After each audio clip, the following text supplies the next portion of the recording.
Hi hello friends, welcome back to my channel. ಹೇಗಿದ್ದೀರಾ ಎಲ್ಲರೂ? ಚೆನ್ನಾಗಿದ್ದೀರಾ? ಸೊ ಇವತ್ತಿನ ವಿಡಿಯೋ ಏನಪ್ಪ ಅಂತಂದರೆ, ನಾನು ಈಶಾ ಫೌಂಡೇಶನ್ ವಿಡಿಯೋನ ಮಾಡ್ತಾ ಇದ್ದೀನಿ. ಅಂದರೆ ನಿಮಗೆ ಕಂಪ್ಲೀಟಾಗಿ ಚಿಕ್ಕಬಳ್ಳಾಪುರದಿಂದ ಇಲ್ಲ ಬೆಂಗಳೂರಿಂದ ನಿಮಗೆ ಟ್ರಾನ್ಸ್ಪೋರ್ಟೇಷನ್ ಆಗಿರ್ಬೋದು, ಪ್ರೈಸ್ ಡೀಟೇಲ್ಸ್ ಆಗಿರ್ಬೋದು, ಸೊ ನಿಮಗೆ ಆಟೋ ಇರುತ್ತಾ, ಬಸ್ ಇರುತ್ತಾ, ಇಲ್ಲಾಂದ್ರೆ ಅಲ್ಲಿ ಪ್ರೈಸ್ ಏನಿರುತ್ತೆ, ಸೊ ಟೈಮಿಂಗ್ಸ್ ಏನಿರುತ್ತೆ, ಅಲ್ಲಿ ಪ್ಲೇಸ್ ಹೇಗಿರುತ್ತೆ ಅಂತ ಕಂಪ್ಲೀಟಾಗಿ ನಾನು ಈ ವಿಡಿಯೋಲಿ ತಿಳಿಸ್ತೀನಿ. ಸೊ ವಿಡಿಯೋನ ಪೂರ್ತಿಯಾಗಿ ನೋಡಿ. ನಿಮ್ಗೆ ಏನಾದರೂ ಈ ವಿಡಿಯೋ ಇಷ್ಟ ಆದರೆ ಪ್ಲೀಸ್ ಲೈಕ್ ಮಾಡಿ, ಹಾಗೆ ನನ್ನ ಚಾನಲ್ಗೆ ಸಬ್ಸ್ಕ್ರೈಬ್ ಮಾಡಿದೆ ನೋಡ್ತಿದ್ರೆ ಸಬ್ಸ್ಕ್ರೈಬ್ ಮಾಡ್ಕೊಂಡು ನೋಡಿ, ಆಯಿತಾ? ಸೊ ಮೊದಲಿಗೆ ಇದು ಬಂದು ಚಿಕ್ಕಬಳ್ಳಾಪುರ ಬಸ್ ಸ್ಟ್ಯಾಂಡು. ಇಲ್ಲಿ ಬ್ಲೂ ಕಲರ್ ಕಾಣಿಸ್ತಿದೆಯಲ್ವ, ಸೊ ಇದು ಬಂದು ಬಸ್ಸು ಎಲ್ಲಿಗೆ ಅಂತಂದರೆ ಈಶಾ ಫೌಂಡೇಶನ್ಗೆ. ಸೊ ಇಲ್ಲಿ ಸದ್ಗುರು ಸನ್ನದಿ ಅಂತ ಹಾಕಿರ್ತಾರೆ. ಸೊ ಬಸ್ಸು ಹೆಸರು ಆ ಥರ ಹಾಕಿರ್ತಾರೆ. ಸೊ ಆ ಬಸ್ಗಳು ನಿಮಗೆ ಈಶಾ ಫೌಂಡೇಶನ್ಗೆ ಹೋಗ್ತಾ ಇರುತ್ತೆ. ಸೊ ಇಲ್ಲಿ ಏನಪ್ಪ ಅಂತಂದರೆ ನಿಮಗೆ ಏನು ಆಧಾರ್ ಕಾರ್ಡ್ ಇರುತ್ತೆ, ಸೊ ಅದು ಕೂಡ ಹಲೋ ಇರುತ್ತೆ. ಇಲ್ಲಿ ನಿಮ್ಗೆ ಏನಾದರೂ ಸ್ಪೆಷಲ್ಲಾಗಿ ಆಧಾರ್ ಕಾರ್ಡ್ ತೊಗೊಳೋದಿಲ್ಲ ಅಂತ ಏನೂ ಹೇಳೋದಿಲ್ಲ. ಸೊ ಟೈಮಿಂಗ್ಸ್ ವೈಸ್ ಇರುತ್ತೆ. ಒಂದು ಬಸ್ಸು ಇಲ್ಲಿದ್ರೆ ಒಂದು ಬಸ್ಸು ಈಶಾ ಫೌಂಡೇಶನ್ ಇರುತ್ತೆ. ಅಂದರೆ ಪಿಕಪ್ ಮತ್ತು ಪಿಕಪ್ಪು ಡ್ರಾಪು ಎರಡೂ ಮಾಡ್ತಾ ಇರುತ್ತೆ. ಇಲ್ಲಾಂದರೆ ನಿಮ್ಗೆ ಏನಾದರೂ ಬಸ್ ಫೆಸಿಲಿಟಿ ಬೇಡ ಅಂತ ಅನ್ನೋದಾದರೆ ಇಲ್ಲಿ ಆಟೋ ಇರುತ್ತೆ. ನೋಡ್ಬೋದು, ಇಲ್ಲೇ ಪಕ್ಕದಲ್ಲೇ ಆಟೋ ಸ್ಟ್ಯಾಂಡ್ ಇರುತ್ತೆ. ಸೊ ಇಲ್ಲಿ ನಿಮಗೆ ಆಟೋಗಳು ಸಿಗುತ್ತೆ ಈಶಾ ಫೌಂಡೇಶನ್ಗೆ. ನೋಡಿ, ಇದು ಬೆಂಗಳೂರು ರೂಟು. ಸೊ ಈ ಕಡೆ ಹೋದ್ರೆ ಬೆಂಗಳೂರು, ಈ ಕಡೆ ಬಂದರೆ ಇಲ್ಲಿ ಆಟೋ ಸ್ಟ್ಯಾಂಡ್ ಇದೆ. ಸೊ ಆಟೋ ಅಲ್ಲಿ ಒಬ್ಬೊಬ್ರು ಒಂದೊಂದು ಥರ ಚಾರ್ಜ್ ಮಾಡ್ತಾರೆ. ಒಬ್ಬರು 50 ರೂಪೀಸ್ ಹೇಳ್ತಾರೆ, ಒಬ್ಬರು 40 ರೂಪೀಸ್ ಹೇಳ್ತಾರೆ. ತುಂಬ ಜನ ಇದ್ದರೆ ಒಂದು 40 ರೂಪೀಸ್ ತೊಗೋತಾರೆ. ಕೆಲವು ಜನ ಮಾತ್ರ ಇದ್ದರೆ 50 ರೂಪೀಸ್ ತೊಗೋತಾರೆ. ಸೊ ಬಸ್ಸಸ್ ಆಬ್ವಿಯಸ್ಲಿ ಫ್ರೀ ಇರುತ್ತೆ. ಸೊ ಬಾಯ್ಸ್ಗೆ ಎಷ್ಟು ಏನು ಅಂತ ನನಗೆ ಐಡಿಯಾ ಇಲ್ಲ. May be 20 to 30 rupees charge ಮಾಡ್ತಾರೆ ಅಷ್ಟೇ ಬಸ್ಸಲ್ಲಿ ಕೂಡ. ಇಲ್ಲಿ ನೋಡ್ಬೋದು ಟ್ರಾನ್ಸ್ಪೋರ್ಟೇಷನ್ ಅಂದರೆ ರೋಡ್ ಯಾವ ರೀತಿ ಇದೆ ಅಂತ. ನಾವು ಆಟೋ ಅಲ್ಲೇ ಹೋಗ್ತಾ ಇರೋದು. ತುಂಬ ಬಿಸಿಲಿತ್ತು. ಇದು ಬೆಟ್ಟದಲ್ಲಿ ಮಾಡಿರೋದ್ರಿಂದ ಸೊ ನಾವು ಬೆಟ್ಟ ಗುಡ್ಡಗಳ ಹತ್ರನೇ ಹೋಗಬೇಕಾಗತ್ತೆ. ಅಲ್ಲಿ ಹೆವಿಯಾಗಿರುತ್ತೆ ಬಿಸಿಲು. ಸ್ವಲ್ಪ ನೋಡಿಕೊಂಡು ಹೋಗಬೇಕಾಗತ್ತೆ. ಇಲ್ಲಿ ನೋಡ್ಬೋದು, ನಾವು ಕೂಡ ಆಟೋಲ್ಲಿ ಹೋಗ್ತಾ ಇದ್ದೀವಿ. ತುಂಬಾ ಚೆನ್ನಾಗಿದೆ ಈಶಾ ಫೌಂಡೇಶನ್. ಇದು ಹೇಳ್ಬೇಕಂದ್ರೆ ನಾನು ಒಂದಲ್ಲ ಎರಡಲ್ಲ, ನಾನು 4th ಟೈಮ್ ಹೋಗ್ತಿರೋದು. ಹೋದಾಗೆಲ್ಲ ಒಂದು ಹೊಸದಾಗಿ ಏನಾದರೂ ಒಂದು ಮಾಡಿರ್ತಾರೆ. ಇಲ್ಲಿ ನೋಡ್ಬೋದು ಬೆಟ್ಟದ ಹತ್ರ ಹೆಂಗೆ ಕಾಣಿಸಿದೆ. ಇದು ಬಂದು ಸ್ಟಾರ್ಟಿಂಗ್ ಎಂಟ್ರೆನ್ಸ್ ಆಗಿರುತ್ತೆ. ಇಲ್ಲಿ ನೋಡ್ಬೋದು ಸದ್ಗುರು ಸನ್ನಿಧಿ ಅಂತ. ಸೊ ಇದೇ ನೇಮು ನಮಗೆ ಬಸ್ಸಲ್ಲಿ ಹಾಕಿರೋವಂಥದ್ದು. ಇಲ್ಲಿ ಇನ್ನೂ ಒಂದು ಪ್ಲೇಸ್ ಇದೆ ಅನಿಮಲ್ಸ್ದು. ನಾನು ಅದನ್ನು ನೆಕ್ಸ್ಟ್ ವೀಡಿಯೋದಲ್ಲಿ ನಾನು ನಿಮಗೆ ತೋರಿಸ್ತೀನಿ. ಅದನ್ನು ಕೂಡ ಖಂಡಿತ ಕಂಪ್ಲೀಟಾಗಿ ಎಕ್ಸ್ಪ್ಲೋರ್ ಮಾಡ್ತೀನಿ. ಅದರ ಡೀಟೇಲ್ಸು, ಎಂಟ್ರಿ ಫೀಸ್ ಎಲ್ಲನೂ ಕೂಡ ನಾನು ಮೆನ್ಷನ್ ಮಾಡ್ತೀನಿ. ಇಲ್ಲಿ ನೋಡ್ಬೋದು. ಸೊ ಇಲ್ಲಿಂದ ನೀವು ಒಳಗಡೆ ಹೋದರೆ ನಮಗೆ ಈಶಾ ಫೌಂಡೇಶನ್ ಕಾಣಿಸುತ್ತೆ. ಇಲ್ಲಿ ನಿಮಗೆ ಹೊರಗಡೆ ಕೂಡ ಅಂದರೆ ದೂರದಿಂದ ಕೂಡ ನಿಮಗೆ ಆ ಒಂದು ಈಶಾ ಅಂದರೆ ಸದ್ಗುರು ಆದಿಯೋಗಿ ಯಾವ ರೀತಿ ಕಾಣಿಸ್ತಾರೆ ಅಂತ ಕೂಡ ನಾನು ಇಲ್ಲಿ ತೋರಿಸ್ತೀನಿ ನೋಡಿ.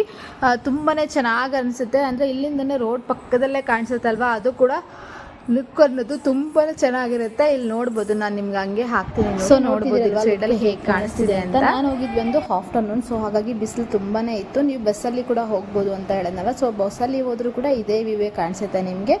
ಸೊ ನೀವು ಬೆಂಗಳೂರಿಂದ ಏನಾದರೂ ಬರ್ತಿದ್ದೀರಾ ಅಂತ ಅನ್ನೋದಾದರೆ ಸೊ ಚಿಕ್ಕಬಳ್ಳಾಪುರ ಬಸ್ ಸ್ಟಾಪ್ಗೆ ಬರಬೇಕಾಗುತ್ತೆ. ಚಿಕ್ಕಬಳ್ಳಾಪುರ ಬಸ್ ಸ್ಟಾಪ್ಗೆ ಬಂದು ಪ್ರೈವೇಟ್ ಬಸ್ಗಳು ಇದ್ದಾವೆ, ಗೌರ್ಮೆಂಟ್ ಬಸ್ಗಳು ಕೂಡ ಇದ್ದಾವೆ ಅಲ್ವಾ ಬೆಂಗಳೂರಿಂದ ಚಿಕ್ಕಬಳ್ಳಾಪುರಗೆ. ಬಟ್ ಪ್ರೈವೇಟ್ ಬಸ್ಸಸ್ ಇಲ್ಲಿಗೆ ಅವೈಲೇಬಲ್ ಇಲ್ಲ, ಗೌರ್ಮೆಂಟ್ ಬಸ್ಸಸ್ ಮಾತ್ರ ಅವೈಲೇಬಲ್ ಇರೋದು. ಸೊ ಹಾಗಾಗಿ ನೀವು ನಿಮ್ಮ ಬೆಂಗಳೂರಿಂದ ಯಾವುದೇ ವೆಹಿಕಲಲ್ಲಿ ಬನ್ನಿ.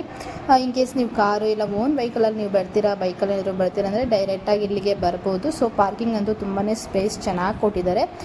ನಾನಿದು ಆಲ್ಮೋಸ್ಟ್ 4th ಟೈಮ್ ಬರ್ತಿರೋದು. 4th ಟೈಮ್ ಬಂದಾಗ ಕೂಡ ಎವ್ರಿ ಟೈಮ್ ಒಂದೊಂದು ಚೇಂಜಸ್ ಇದ್ದೇ ಇರುತ್ತೆ.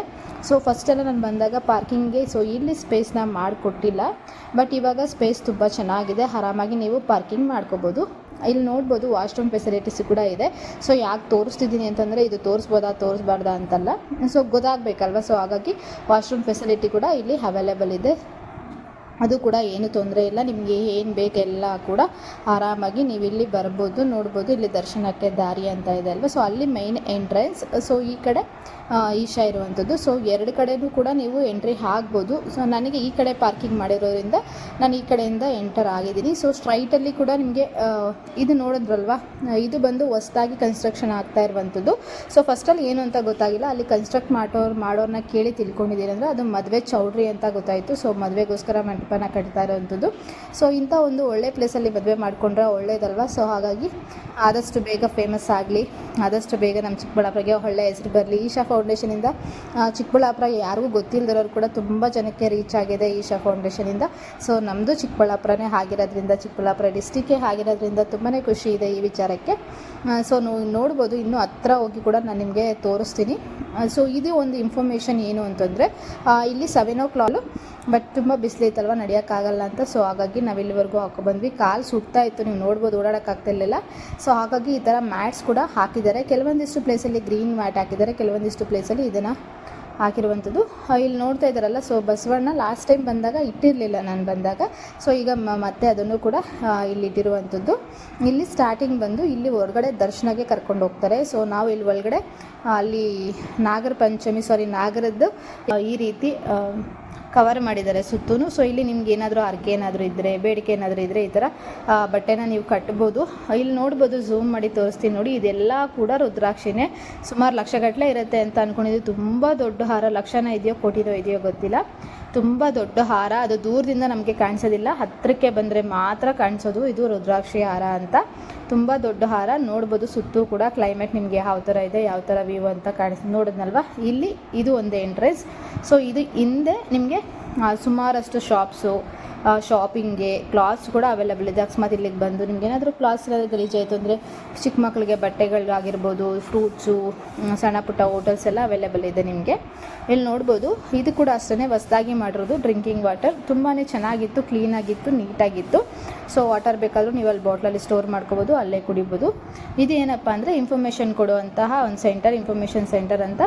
ಫಾರ್ ಎಕ್ಸಾಂಪಲ್ ಈಗ ಏನು ಅಂತಂದರೆ ಶಿವರಾತ್ರಿ ಟೈಮಲ್ಲಿ ಆಗಿರ್ಬೋದು, ಇಲ್ಲ ಸ್ಪೆಷಲ್ ಆಗಿ ಏನಾದರೂ ಈವೆಂಟ್ಸ್ ಮಾಡ್ತಾರಲ್ಲ, ಸೊ ಹಾಗಾಗಿ ಯಾರಾದರೂ ಪಾರ್ಟಿಸಿಪೇಟ್ ಮಾಡೋರು ಇದ್ದರೆ ಇಲ್ಲಿ ಒಂದು ರಿಜಿಸ್ಟ್ರೇಷನ್ ಮಾಡಿಸ್ಕೋಬೇಕಾಗತ್ತೆ. ಸೊ ರಿಜಿಸ್ಟ್ರೇಷನ್ ಮಾಡಿಸ್ಕೊಂಡು ಇಲ್ಲಿ ನಾವು ಎಂಟರ್ ಮಾಡಿಸ್ಬೇಕಾಗತ್ತೆ. ಸೊ ನಾನು ಇಲ್ಲಿ ಯಾರೂ ಇರಲಿಲ್ಲ, ಇದ್ದಿದ್ರೆ ಅಟ್ಲೀಸ್ಟ್ ನಾನು ಡೀಟೇಲ್ಸ್ ಕೇಳಿ ನಿಮಗೆ ಇನ್ಫಾರ್ಮೇಷನ್ ಕೊಡ್ತಿದ್ದೆ, ರಿಜಿಸ್ಟ್ರೇಷನ್ ಫೀಸ್ ಎಷ್ಟಿರುತ್ತೆ ಏನು ಅಂತ. ಬಟ್ ಇಲ್ಲಿ ಯಾರೂ ಇರಲಿಲ್ಲ ಅವೈಲೇಬಲ್. ಬಟ್ ಇದು ಮಾತ್ರ ನಿಮಗೆ ಸ್ಪೆಷಲ್ ಇವೆಂಟ್ಸ್ ಇದ್ದಾಗ ರಿಜಿಸ್ಟ್ರೇಷನ್ ಮಾಡ್ಕೊಳ್ಳೋದಕ್ಕೆ ಇರುತ್ತೆ. ಇಲ್ಲಿ ಅಂಗಡಿಗಳೇನಾದ್ರು ಪುಟ್ಟ ನಾನು ಹೊರಗಡೆ ಹೇಳಿದ್ನಲ್ಲ, ಸೊ ಹೊರಗಡೆನೂ ಇದೆ. ಸೊ ಇಲ್ಲಿ ಇದೆ ಅಂದರೆ ಈಶಾದು ಪುಟ್ಟ ಐಡಲ್ಸ್ ಆಗಿರ್ಬೋದು, ಫೋಟೋಸ್ ಆಗಿರ್ಬೋದು, ರುದ್ರಾಕ್ಷಿ ಆಗಿರ್ಬೋದು, ಸೊ ಆ ಥರದ್ದು ಅಲ್ಲಿ ಅವೈಲೇಬಲ್ ಇದೆ. ಸೊ ಯಾರಿಗಾದ್ರೂ ಬೇಕು ಅಂದರೆ ತಗೋಬೋದು. ಸೊ ಇಷ್ಟು ಇವತ್ತಿನ ವಿಡಿಯೋ ನಾನು ತಿಳಿಸಿದ್ದೀನಿ ಅಂತ ಅಂದ್ಕೊಂಡಿದ್ದೀನಿ. ನೆಕ್ಸ್ಟ್ ಇನ್ನೊಂದು ಒಳ್ಳೆ ಬ್ಯೂಟಿಫುಲ್ ಪ್ಲೇಸ್ನ ಕೂಡ ಎಕ್ಸ್ಪ್ಲೋರ್ ಮಾಡ್ತೀನಿ. ಇಲ್ಲಿಂದ ಸುಮಾರು 3 ಕಿಲೋಮೀಟರ್ಸ್ ಡಿಸ್ಟೆನ್ಸಲ್ಲಿ. ಅದು ಯಾವ ಪ್ಲೇಸು ಏನು ಅಂತ ನೆಕ್ಸ್ಟ್ ವೀಡಿಯೋದಲ್ಲಿ ತಿಳಿಸ್ತೀನಿ. ಸೊ ವಿಡಿಯೋನ ಪೂರ್ತಿಯಾಗಿ ನೋಡಿದ್ದೀರಾ ಅಂತ ಅಂದ್ಕೊಂಡಿದ್ದೀನಿ. ಸೊ ವಿಡಿಯೋನ ಪೂರ್ತಿಯಾಗಿ ನೋಡಿದರೆ ದಯವಿಟ್ಟು ನಮ್ಮ ಚಾನಲ್ಗೆ ಸಬ್ಸ್ಕ್ರೈಬ್ ಮಾಡ್ಕೊಳ್ಳಿ.